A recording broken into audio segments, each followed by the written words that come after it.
बिस्मिल्लाहिर्रहमानिर्रहीम 8625 unit 7 assessment in higher education. तो assessment basically होता है कि जो चीज़ें असेस की जाती हैं, टेस्ट वगैरह जो होते हैं, तो ये अब कैसे किया जाता है। Assessment education assessment is the process of documenting usually in measurable terms knowledge skills attitudes and beliefs. तो एजुकेशनल असेसमेंट का जो बेसिकली ये एक प्रोसेस होता है जिसमें क्या किया जाता है कि डॉक्यूमेंट बनाए जाते हैं यूजुअली इन मेजरेबल टर्म्स के। मेजरेबल टर्म्स के ऐसे टर्म में जिनको आप मेजर कर सकें, नॉलेज को, स्किल्स को, एटीट्यूड्स को एंड बिलीव्स को।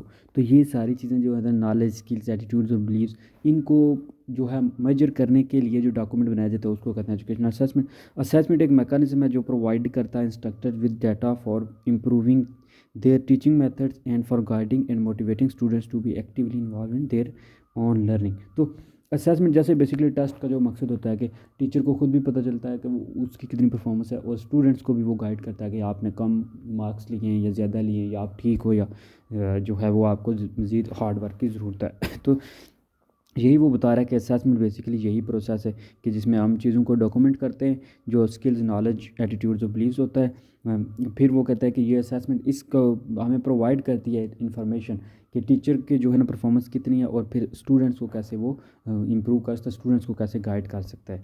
तो ये अब assessment gives us essential information about what our students are learning and about the extent to which we are meeting over teaching goals. तो असेसमेंट वो कहता है कि गिव्स अस असेंशियल इन्फॉर्मेशन, लाजमी इन्फॉर्मेशन या ज़रूरी इन्फॉर्मेशन देता है हमें स्टूडेंट्स के बारे में, कि उनकी लर्निंग और about the extent to which we are meeting over goals, कि किस हद तक हमने अपने जो गोल थे हमारे एजुकेशन के या हायर एजुकेशन के वो अचीव हुए हैं, और स्टूडेंट ने कितनी चीज़ें लर्न की हैं।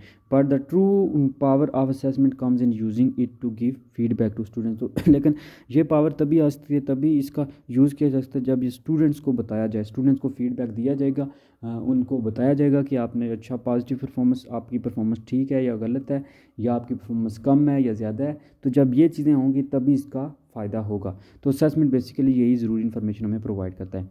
Assessment in many respects the glue that links the components of a course, its content, instruction methods and skill development। तो असेसमेंट बहुत से तरीक़ों से जो है ना कहते हैं ग्लू लाइक जो है ना वो परफॉर्म कर रहा है फंक्शन के, जिसमें वो चीज़ों को कनेक्ट कर रहा है कि किस तरह कितना पढ़ाया गया, कितनी परफॉर्मेंस हुई, इसी तरह कौन से मेथड यूज़ किए हैं, उन मेथड का फ़ायदा क्या हुआ, और स्किल डेवलपमेंट कितनी हुई है, और कौन कौन सी स्किल जो है वो डेवलप करने की कोशिश की है। तो इस तरह का जो रिलेशन है ये उनको आपस में लिंक करता है, जो ग्लू लाइक इसका होता है फंक्शन। रीज़न क्या है असेसिंग के लिए। सबसे पहले तो सिलेक्शन है कि सिलेक्ट करना हायर एजुकेशन के लिए। फॉर एग्जांपल यूनिवर्सिटी में आप जाते हो, तो आप बीएस करने के लिए जाते हो तो आपसे वो पहले टेस्ट लेते हैं, ठीक है। एमफिल करने जाते हो तो आपसे वो लेते हैं गैट्स वगैरह या जीआरई वगैरह, इस तरह। तो ये जो होता है ना इस सिलेक्शन करने के लिए। Assessment helps in selection. For example, when choosing student for a further course of employment, assessment in this context is used for prediction, for instance, which student will be able to benefit from the further study। तो assessment का basically यही मकसद है। पहला मकसद इसका ये है कि सिलेक्ट जो हम करते हैं स्कूल में, कॉलेज लेवल पे इंटर हो रहे हैं बच्चे, या यूनिवर्सिटी लेवल पे, तो उनसे पहले एक टेस्ट लिया जाता है, एंट्री टेस्ट लिया जाता है फॉर एग्जांपल। तो उसमें जो है ना क्वेश्चन इस तरह के बेसिक लेवल का होता है मोस्टली, और ये देखा जाता है, चेक ये किया जाता है, ये कंफर्म करना होता है कि जो स्टूडेंट्स काबिल है, ताकि मेरिट लिस्ट फिर लगाई जाती है, मेरिट लिस्ट के मेरिट के हिसाब से जो डिज़र्विंग है उनको मिले। दूसरी बात है सर्टिफिकेशन के, सर्टिफिकेट देने के लिए। Certification indicates that confirming that a student has reach a particular standard. तो हमारे यहाँ तो एंड पे जो मोस्टली ग्रैंड टेस्ट या ग्रैंड वाइवा कह लें कि होता है यूनिवर्सिटीज़ वगैरह में, कि उनमें देखा जाता है, या फिर एमफिल में डिफेंस वगैरह होता है, थीसिस। तो इस तरह जो होता है ना, ताकि ये साबित हो सके सर्टिफिकेट उसको देने से पहले कि वाक़या में जो है ना ये तसल्ली हो जाए कि जो स्टूडेंट है उसने वाक़या में जो हमारा स्टैंडर्ड था उसको अचीव किया है। Assessment in this similar circumstances certifies that a particular level of performance has been achieve. तो सर्टिफिकेट यही जो है वो शो करता है, इसी तरह का बिल्कुल सर्कमस्टांसेस वो क्रिएट करता है, ताकि पता चले कि वो वाक़या में जो उसने पर्टिकुलर परफॉर्मेंस थी, जो स्टैंडर्ड थे HEC के या हायर एजुकेशन के, वो उसने अचीव किए हैं, वो उसने कंप्लीट किए हैं। तो ये उसको फिर सर्टिफिकेट दिया जाता है उसके बाद, वो पास करने के बाद। तो ये दो बेसिकली जो है ना, एक सिलेक्शन होगी और दूसरा सर्टिफिकेट, एक एंट्री के वक्त और दूसरा जो है वो जाते हुए। तीसरी चीज़ है जी डिस्क्राइबिंग करते हुए। कि what a student has learn और can do in greater detail, this can be done in the form of a profile. तो ये एक डिस्क्राइब करने के लिए, उसकी डिस्क्रिप्शन देने के लिए जो है ना वो भी असेसमेंट किया जाता है कि स्टूडेंट्स ने क्या किया है। फॉर एग्जांपल आप कह लें कि एग्ज़ाम्स जैसे ले रहे हैं या फिर कोई प्रेजेंटेशन दे रहे हैं कि स्टूडेंट्स ने वाकया में कुछ लर्न है और वो क्या कर सकता है, उसने क्या किया है, can do in greater details, और ग्रेटर डिटेल में कर सकता है, तो ये डन किया जाता है उसका एक प्रोफाइल बना के, ताकि वो उसकी परफॉर्मेंस का एडिंग लर्निंग में हेल्प करने के लिए। तो assessment can stimulate learning by motivating student, giving student practice and providing feedback. तो क्योंकि असेसमेंट के थ्रू आपने फीडबैक प्रोवाइड करते हो, ये उनके लिए एक पॉजिटिव या नेगेटिव फीडबैक हो सकती है, और कुछ लोग मोटिवेट हो जाते हैं कि ठीक है, आप मेरे पहले 4 CGPA है तो अब मैंने, या 3.9 है तो अब मैंने 4 CGPA लेना है, मैंने 80 मार्क्स लिए थे अब मैंने 85 लेने हैं। तो ये इस तरह का जो है ना वो फीडबैक स्टूडेंट्स को देते हैं, तो वो लर्न ज़्यादा से ज़्यादा करते हैं, वो खुद को इम्प्रूव करते हैं। इम्प्रूविंग टीचिंग को इम्प्रूव करने के लिए, क्योंकि असेसमेंट के थ्रू ही टीचर को पता चलता है कि जो मेथड वो यूज़ कर रहा है उन मेथड का बेनिफिट हुआ है कि नहीं, हमें एंड पे रिजल्ट जो है वो फ्रूट किस तरह का मिला है, पॉजिटिव मिला है, नेगेटिव मिला है, तो वो देखना होता है, वो रिवॉर्ड देखना होता है, फिर उसको जो है ना इम्प्रूव करना होता है उस लिहाज से। तो assessment information can help a teacher to review the effectiveness of all instructional arrangement, कि जो उसने इंस्ट्रक्शनल अरेंजमेंट की थी, जैसा उसने इन्वायरमेंट प्रोवाइड किया स्टूडेंट को, उसका स्टूडेंट्स को बेनिफिट हुआ और वो रिजल्ट अच्छा आया कि कैसा आया। तो ये चीज़ें, अब मोड्स ऑफ, ये सारी चीज़ें थी, इसके बेनिफिट्स थे कि सिलेक्शन के लिए, सर्टिफिकेशन के लिए, फिर डिस्क्राइब करने के लिए, लर्निंग को इंक्रीज़ करने के लिए और टीचिंग को इम्प्रूव करने के लिए। अब मोड्स ऑफ असेसमेंट है, there are 3 modes of assessment है, डायग्नोस्टिक है, फॉर्मेटिव है और समेटिव है। डायग्नोस्टिक तो होते हैं बेसिकली कि प्रॉब्लम्स वगैरह जो है ना उसमें चेक करते हैं, डायग्नोस करते हैं, यानी पता करते हैं कि क्या मसला है, क्या कमियाँ रह गई हैं। फॉर्मेटिव में फॉर्म और समेटिव में सबमिट करते हैं। अब diagnostic assessment intend to improve the learner experience and their level of achievement. तो डायग्नोस्टिक में इंटेंट, इसकी जो इंटेंट होता है वो होता है ये कि बेसिक जो नीड होती है वो यही होती है कि इम्प्रूव करना है लर्नर्स को, एक्सपीरियंस को, और उनके लेवल ऑफ अचीवमेंट को इम्प्रूव करना है। तो ये डायग्नोस्टिक असेसमेंट का पर्पज़ होता है। Diagnostic assessment are use to determine students level of knowledge, skills, understanding at the beginning of a course, grade level, unit and lesson। तो डायग्नोस्टिक जो होता है, डायग्नोस्टिक जो असेसमेंट होती है वो यूज़ की जाती है कि स्टूडेंट्स के लेवल ऑफ नॉलेज, स्किल और अंडरस्टैंडिंग को डायग्नोस किया जाए, उसको असेस किया जाए। ग्रेड लेवल, इस तरह जो नेक्स्ट जो उसकी क्लास है जो उसमें वो क्या कर रहा है, यूनिट का, फिर एक यूनिट का चेक करते हैं, तो ये डायग्नोस्टिक लेवल होता है। It is often used before teaching और व्हेन ए प्रॉब्लम अराइजेज। तो ये उस वक्त मोस्टली की जाती है जब कोई प्रॉब्लम अराइज होती है, क्योंकि मतलब इसका डायग्नोस का तभी किया जाता है जब कोई बीमारी, जब कोई प्रॉब्लम हो। तो ये उसी वक्त किया जाता है जब टीचिंग में कोई प्रॉब्लम आ रही हो, तो उस वक्त।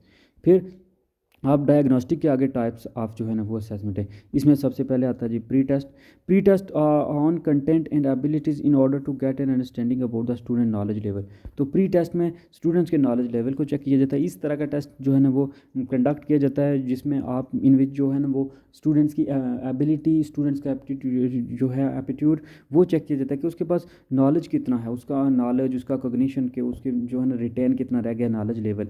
दूसरी चीज़ है किस लेवल का और किस ग्रेड का उसके पास नॉलेज है। दूसरी चीज़ है सेल्फ असेसमेंट के, खुद को असेसमेंट करने के लिए कंडक्ट व identify skills and competencies of the student, कि स्टूडेंट्स की जो कॉम्पिटेंसीज है वो कॉम्पिटेंट कितना है, वो कितना सीख सकता है, उसकी स्किल्स को आइडेंटिफाई करना होता है या उसका इंटरेस्ट देखना होता है। तो ये सेल्फ असेसमेंट होता है।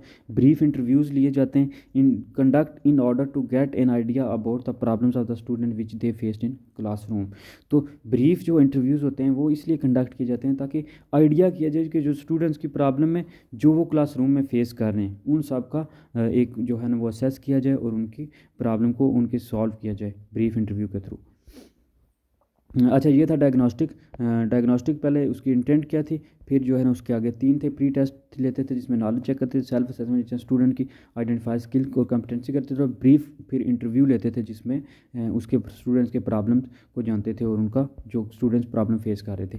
फिर है जी formative assessment provide feedback and information during the instructional process while learning is taking place and while learning is occurring. तो क्या होता है कि फॉर्मेटिव असेसमेंट जो है ना हमें प्रोवाइड करता है फीडबैक, किसके बारे में और इन्फॉर्मेशन प्रोवाइड करता है ड्यूरिंग इंस्ट्रक्शनल प्रोसेस, कि आप पढ़ा रहे हैं उसके दौरान जो हमें वो प्रोवाइड कर रहा है इन्फॉर्मेशन लर्निंग टेकिंग प्लेस के दौरान, और जो है ना वो लर्निंग अकरिंग के दौरान। इसको कहते हैं फॉर्मेटिव असेसमेंट। इसमें क्या होता है, measure students progress but it can also assess instructor progress. तो इसमें दोनों की, स्टूडेंट्स की प्रोग्रेस भी और इंस्ट्रक्टर की प्रोसेस भी जो है ना वो प्रोग्रेस भी आप मेजर कर रहे होते हैं।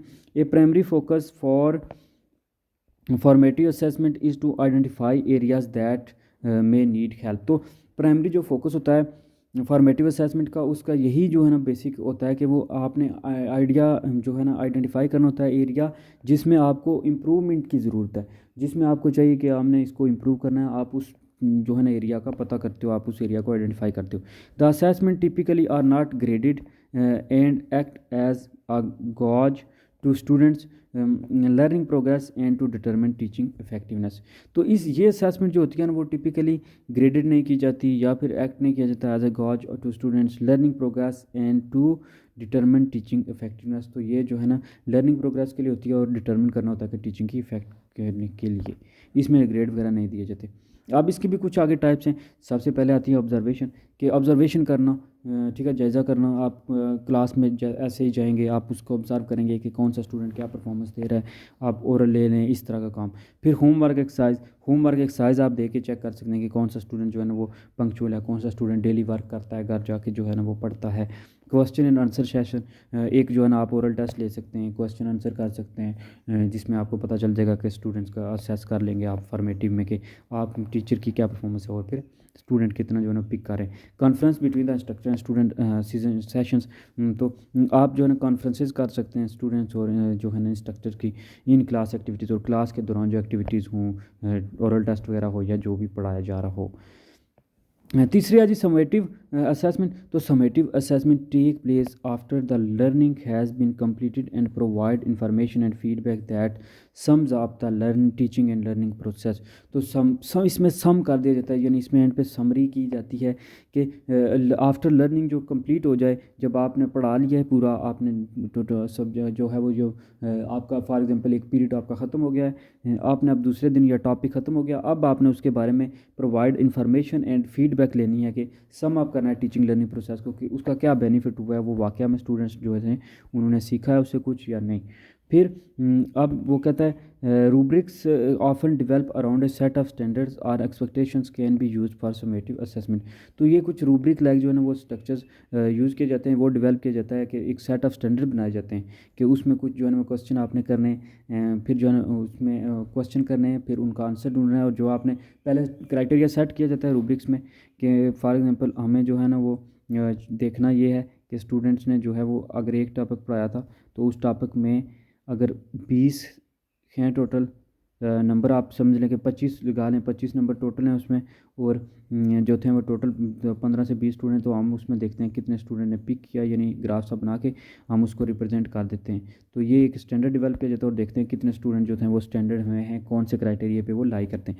Assess what has been learn and how well it was learn. तो ये असेस किया जाता है कि क्या चीज़ लर्न की गई है और कितनी जो है ना अच्छे से वो लर्न की गई है, इसमें यह देखा जाता है समेटिव में। फिर मोर प्रोडक्ट ओरिएंटेड, तो ये प्रोडक्ट ओरिएंटेड है कि प्रोडक्ट हमें क्या मिला है, क्या हमें एंड पे जो है ना वो इसका रिजल्ट मिला है। अब टाइप है इसकी भी समेटिव्स की भी असेसमेंट की। तो इसमें सबसे पहले एग्जामिनेशन, जो हम पेपर वगैरह जो एग्ज़ाम कंडक्ट करते हैं, मिड टर्म फाइनल टर्म, वो हो गए। उनमें फिर ग्रेड्स वगैरह होते हैं कि ग्रेड्स देने होते हैं, हमने प्रूव करना होता है, साबित करना होता है, उस तरह चीज़ें। फाइनल एग्जामिनेशन, फिर जो फाइनल एग्जामिनेशन होते हैं कि एंड पे जो एनुअल हो कह लें आप कि सेमेस्टर के एंड पे, फिर टर्म पेपर्स, यही जो 3 मंथ्स के बाद, कुछ लोग आफ्टर 3 मंथ्स, कुछ 6 मंथ, फिर जो है ना आफ्टर 9 मंथ्स, और फिर फाइनल एनुअल आ जाते हैं। प्रोजेक्ट वगैरह जो दे देते हैं कुछ चीज़ें कि एज अ प्रोजेक्ट या असाइनमेंट्स वगैरह, प्रोटोफोलियोज़ जो आपने बनाने होते हैं, कुछ काम करना होता है आपने जो है ना वो प्रॉपर, जिस तरह लेसन प्लानिंग वगैरह बी एड में दी जाती है, ताकि आप उसको बनाएं, फाइल को बनाएं, फिर पता चले कि स्टूडेंट्स ने वाकई काम किया। परफॉर्मेंस देखी जाती है कि स्टूडेंट्स की ओवरऑल परफॉर्मेंस क्या है। स्टूडेंट्स इवाल्वेशन ऑफ द कोर्स, कि स्टूडेंट ने कोर्स कितना सीखा है उसकी इवाल्वेशन करते हैं। इंस्ट्रक्टर सेल्फ इवाल्वेशन, और इंस्ट्रक्टर जो होता है, जो टीचर होता है, वो भी अपनी खुद की सेल्फ इवाल्वेशन करता है कि उसको कितना बेनिफिट हुआ और उसने कितना कन्वे किया। अब principles of good practice for assessing student learning. अब the assessment of students learning begins with educational values. तो ये स्टार्ट ही एजुकेशन वैल्यू से होते हैं। Assessment is most effective when it reflects an understanding of learning as multi dimensional, integrated and revealed in performance over time. तो assessment most effective तभी होती है जब ये एक अंडरस्टैंडिंग रिफ्लेक्ट की जाए of learning as multi dimension के। बहुत सी जो है ना मल्टी डायमेंशनल में आप देखें तो उसकी जो है ना लर्निंग हुई है, इंटीग्रेटेड हुई है and revealed in performance over time. और इसको टाइम के साथ फिर वो रिवील्ड हो रही है कि परफॉर्मेंस बच्चों की जो है ना वो इंक्रीज़ हो रही है, बढ़ रही है। तो ये बेहतरीन वे होता है असेस करने का स्टूडेंट्स की परफॉर्मेंस से। Assessment work best when students when the programs it seeks to improve have clear explicitly stated purposes। तो जब आपने जो है वो वाज़ा तौर पर कुछ जो एक्सप्लिक्ट किए थे प्रोसेसेस पर्पसेस उनको अचीव हो रहे हैं वो इम्प्रूव है, क्लियरली वो नज़र आ रहा है कि वो इम्प्रूव हुई है। Assessment works best when it is on going not episodic. जब वो एपिसोडिक ना हो बल्कि ऑन गोइंग चलती रहे। Assessment fosters wider improvement. तो असेसमेंट से जो है ना वो जल्दी से आपकी फास्टर इम्प्रूवमेंट्स होती हैं और ज़्यादा से ज़्यादा इम्प्रूवमेंट होते हैं। एग्जामिनेशन सिस्टम किस तरह का होना चाहिए? Examination system both subject of research and the basic data for research. तो रिसर्च भी होनी चाहिए और बेसिक डेटा फॉर रिसर्च भी होनी चाहिए कि उसमें बाकायदा जो है ना वो प्रॉपर एक रिसर्च के थ्रू कंडक्ट करना चाहिए। वाइटल पार्ट ऑफ टीचिंग होता है learning process and education development के लिए। जो एग्जामिनेशन है ज़ाहिर सी बात है बहुत वाइटल इंपॉर्टेंट है, बहुत लाजमी यूज़ है क्योंकि इसके बाद जो है ना टीचिंग लर्निंग इनकम्प्लीट है कि अगर आप एग्ज़ाम नहीं लेते, आप टेस्ट नहीं लेते, आप जो है ना एनुअल प्री एनुअल जो है वो टर्म वगैरह नहीं लेते तो वो फिर क्योंकि एजुकेशन का फिर वो मकसद नहीं होता, आपको मिलता वो रिवॉर्ड नहीं मिलता। Efficacy of an education system basically depends upon the usefulness and effectiveness it's examination system. जो एफिशिएंसी या जो एफिकेसी है वो एजुकेशन सिस्टम की डिपेंड इसी चीज़ पे करती है कि आप कितने अच्छे से एग्जामिनेशन कंडक्ट कर रहे हो, किस तरह बच्चों में थिंकिंग डेवलप कर रहे हो, रैशनल थिंकिंग, उनको फेल या पास करके आप जो है ना उनको इम्प्रूव कर रहे हो। Assess the competency of student learning for admission but also for employment. तो ये फिर सिर्फ एडमिशन के लिए नहीं बल्कि एम्प्लॉयमेंट के लिए भी ज़रूरी है कि उनमें एम्प्लॉयमेंट का भी है कि नहीं। ब्रीफ हिस्ट्री है जी of examination system in Pakistan started in 1857 in sub continued. तो सबसे पहले एग्ज़ाम्स का जो जब गोरे आए थे उन्होंने ही स्टार्ट कर दिया था। मेरिट जब लगाया हुआ था तो उन्होंने फिर जो एग्जामिनेशन सिस्टम ये जो मेरिट सिस्टम है इसके लिए टेस्ट वगैरह जो है ना वो एग्जामिनेशन वगैरह लगाए थे। फिर उनमें क्या था, वैलिडिटी हो, रिलायबिलिटी हो एंड प्रैक्टिबिलिटी हो have been called in question ऐसे हों जो वैलिड भी हों, फिर वो रिलायबल भी हों और उनमें प्रैक्टिकल भी चीज़ें हो रही हों तो तभी जो है ना वो क्वेश्चन कहलाते हैं। फिर 1855 to 1990 so many commissions and committees were constituted to formulate the reforms in examination system. फिर 1857 से 1990 तक यानी पाकिस्तान बनने के बाद भी जो है ना ये चलता रहा, बहुत सी कमेटीज़ वगैरह बनाई गई ताकि एग्ज़ाम को रिफॉर्म किया जाए। Despite all this effort the credibility of examination is still dubious. तो इन सब के बावजूद जो है ना वो जो इसकी क्रेडिबिलिटी है जो एग्ज़ामिनेशन की वो अभी भी जो है ना वो मशकूक ही है, जिसे कहते हैं ना कि वो काबिल यकीन नहीं है अभी भी। Function and objectives of examination क्या है?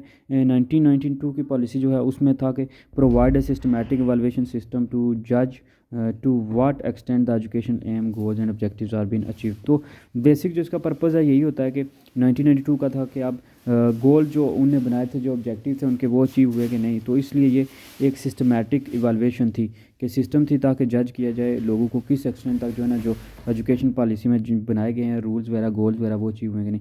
इवालुएट करें students academic achievement in the prescribed content in a particular period of time. तो एक ख़ास वक्त में स्टूडेंट्स की जो एकेडमिक अचीवमेंट है उनको प्रेस्क्राइब करें, उनको देखा, फिर असेस करें जी स्टूडेंट्स की education development in respect of personality and character building कि करेक्टर उनमें कितना बिल्ड हुआ है, उनमें पर्सनैलिटी के लिहाज से क्या डेवलपमेंट आई है ये असेस करते हैं। डेवलप करते हैं the student study habits plan research work and competition. तो इससे स्टूडेंट के दरमियान कंपटीशन को जो है ना वो मेंटेन रखा जाता है, प्लान की जाती है रिसर्च और जो है ना स्टडी हैबिट्स को इंप्रूव किया जाता है। प्रोवाइड किया जाता है feedback to the institution and to make decision about reward and scholarship. तो रिवॉर्ड और स्कॉलरशिप के लिए फीडबैक प्रोवाइड किया जाता है कि कौन सा स्टूडेंट अच्छा है उसको स्कॉलरशिप मिलनी चाहिए, उसको रिवॉर्ड मिलना चाहिए। फिर एग्जामिनेशन जो रिफॉर्म हुई है 1982 को कमीशन फॉर्मुलेट किया गया है programme for of examination reform and suggested. तो उन्होंने कुछ जो है ना वो रिफॉर्म सजेस्ट की हैं। The demarcation of the syllabi into well defined units area of content with the topic wise breakdown। तो अब इसमें जो है ना वो पहले तो सिलेबस को अच्छे से डिफाइन किया गया, उसमें आर यूनिट्स ऐड कर दिए गए हैं, फिर जो है ना वो टॉपिक वाइज उसको ब्रेक डाउन किया गया क्योंकि ये इसमें टॉपिक हैं, आर यूनिट में कुछ टॉपिक लिख दिए गए हैं।